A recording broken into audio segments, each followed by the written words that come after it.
Oi, tudo bem? Eu sou William Cruz, esse é o canal Dinheiro e Companhia e hoje eu vou responder a uma pergunta de um ouvinte. O nome dele é Marcelo Basílio. Ele pergunta como avaliar um fundo imobiliário e o que é fundo de papel. Então eu vou tentar responder isso nesse vídeo, o que é fundo de papel e como avaliar um fundo imobiliário, ok?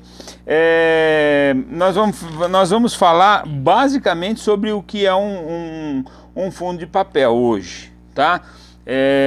Se eu conseguir responder essa pergunta, a outra eu deixo para outro vídeo, beleza? Obrigado pela audiência, Marcelo Basílio. Eu não gosto muito de editar vídeo, eu odeio, né? Você já até comentou sobre isso. Obrigado pela sua audiência. Mas vamos lá. Primeiro, a gente tem que diferenciar duas coisas.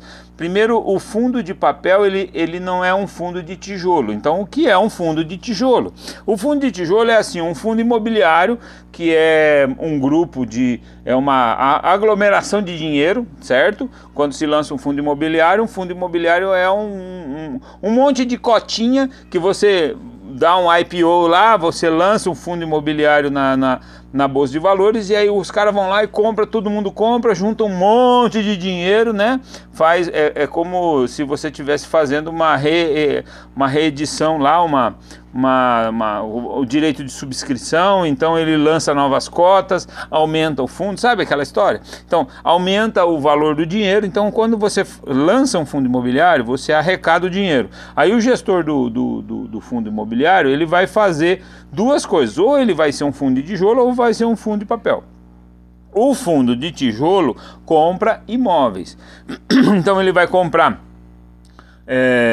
um shopping center, um galpão logístico, ele vai comprar um prédio com lajes comerciais, né, com escritórios, e aí pega esse imóvel, loca para vários inquilinos, ou um só, ou enfim, como ele administrar, loca, e o dinheiro da locação desses imóveis vão ser distribuídos para os cotistas, correto?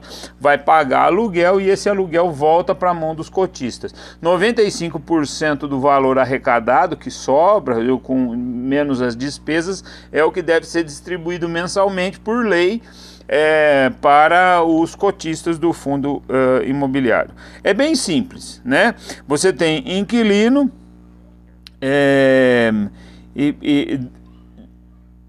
você tem vários inquilinos, né? E se por acaso um inquilino desses aqui deixar de pagar, se ele deixar de pagar ou deixar o imóvel, ou deixar de pagar o imóvel, por exemplo, vamos supor que esteja lá alocado para um grupo de lajes comerciais, deu a pandemia, por exemplo, e aí todo mundo debandou, ninguém mais quis locar aquele imóvel, houve vacância. O que acontece com o fundo imobiliário? Acontece o seguinte, que se o inquilino deixou conta para trás, então esse dinheiro vai ser movido à ação de execução judicial, vai tomar as garantias dadas no aluguel, então tem toda uma forma, mas o imóvel continua lá, certo? O imóvel continua lá intacto, ele pode ser locado para outra. O patrimônio do fundo está lá no imóvel, isso é fundo de tijolo. O patrimônio do fundo imobiliário em questão está lá empatado no imóvel, correto? A rentabilidade, as contas que ficaram para trás, elas são executáveis na justiça, beleza? Então isso é o fundo de tijolo. O dinheiro do fundo imobiliário é colocado num imóvel físico, beleza?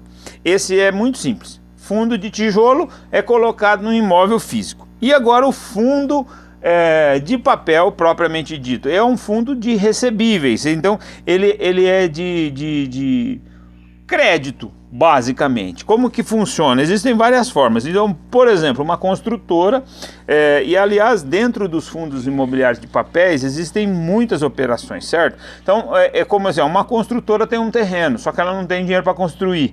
Então, a construtora vai lá na Bolsa de Valores e produz o CRI, que é o Certificado de Recebível Imobiliário. É uma cédula, é um papel que é um papel de recebível. Então, o fundo imobiliário manda o dinheiro e aí a construtora faz a captação dos recursos. Capta o recurso você coloca dinheiro, você empresta dinheiro para a construtora via Bolsa de Valores, certo? Captado o recurso, esse dinheiro é utilizado por um determinado tempo pela construtora. E a construtora, dentro do terreno dela, ela vai usar esse dinheiro para construir o imóvel. Constrói o imóvel, vende o imóvel, com o dinheiro do imóvel devolve para o fundo imobiliário de acordo mensalmente, vai distribuindo esse valor, vai mandando esse valor conforme ele vai sendo recebível. O CRI, ele tem um prazo e tal, então esse dinheiro vai sendo emprestado para várias operações. Dentro de um fundo imobiliário, por exemplo, às vezes tem mais de 50, 60 operações. Então é bem complexo você acompanhar e avaliar um fundo de papel, por exemplo, né?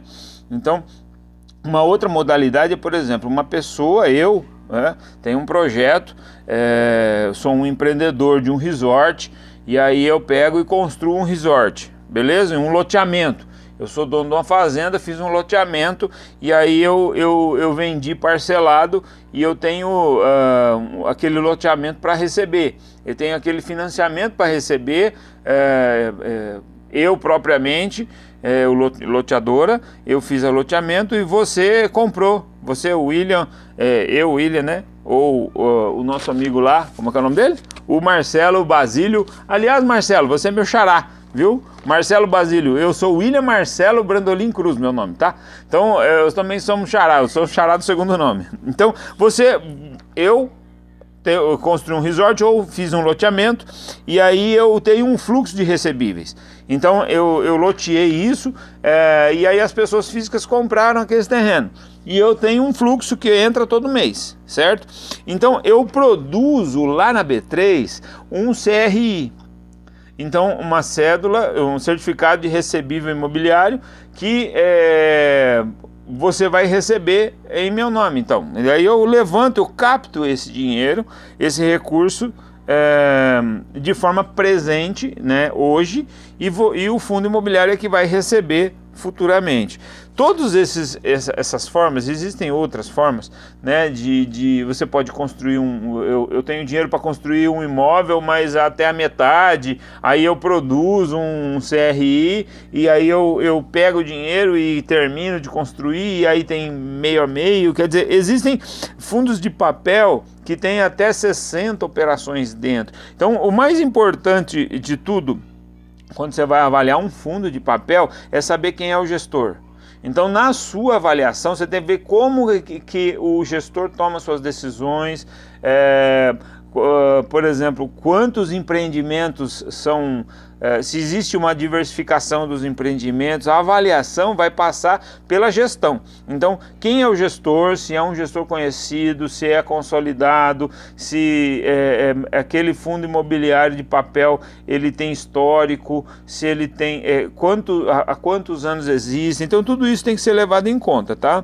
Então, a construtora, lembra, construtora ou pessoa, ou seja lá quem for, produz um CRI, que é um certificado de recebível imobiliário, através de uma securitizadora na B3, que é uma promessa de pagamento. Então você está emprestando, você está dando crédito, certo? Então você é a promessa de que vai pagar.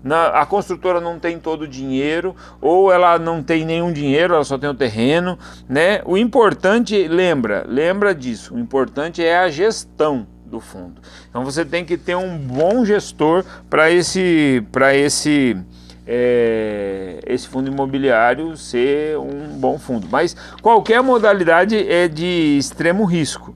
Então aí como que você avalia? Existem duas avaliações importantes. É o seguinte, os CRIs ou os fundos imobiliários que produzem CRIs com alta rentabilidade são chamados high yield, certo?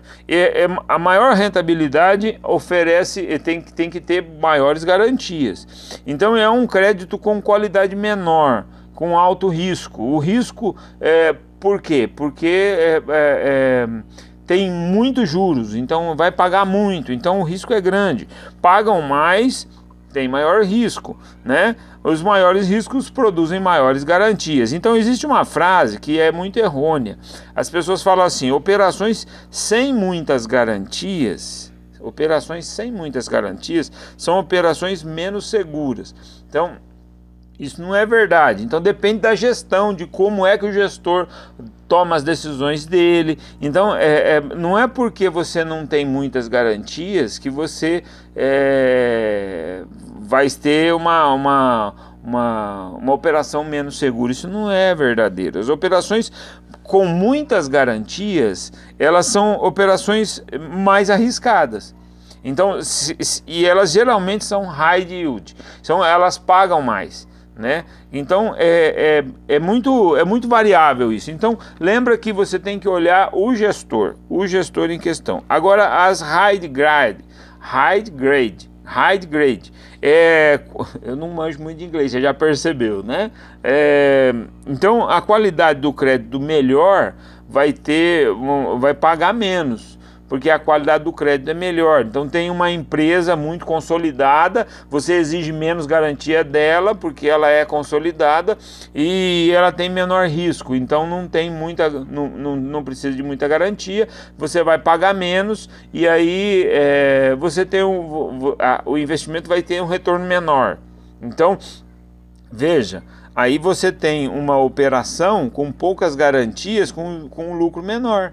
Então não é porque tem pouca garantia que o lucro vai ser maior. Então as high yield, elas são um crédito de qualidade um pouco pior. Por quê? Porque elas são de alto risco, então elas têm que exigir, porque são empresas, digamos assim, uma empresa com menor solidez, elas são menos consolidadas, então elas necessitam de de uma oferta de maiores garantias reais, às vezes imóveis, às vezes, enfim, né? As operações exigem mais garantias e pagam mais, né? Mas isso não quer dizer que não seja segura ou que não seja de risco. Todas elas são de risco, tá? Então lembra que você está investindo em operação de risco. Agora, se você está pensando na sua reserva de emergência, que na minha opinião ela nunca deve ficar, eu sou dessa opinião, não é recomendação. A minha forma de enxergar é o seguinte, que a minha reserva de emergência vai ir para fundo imobiliário, de alta liquidez e de tijolo, porque de tijolo não tem risco, tá lá o imóvel, pronto, acabou, tá? Se eu precisar vender, eu tenho que ter liquidez, então eu vou avaliar como o fundo, vou avaliar com liquidez, tá? Bom, já ficou longo demais esse vídeo, nós vamos falar de como avaliar um fundo imobiliário numa outra ocasião, tá, Marcelo? Obrigado pela participação. Tá aí a sua resposta, Marcelo Basílio, como avaliar um fundo imobiliário. Valeu, até o próximo vídeo, deixe seu comentário, tchau, não esquece de se inscrever no canal, tchau, até a próxima.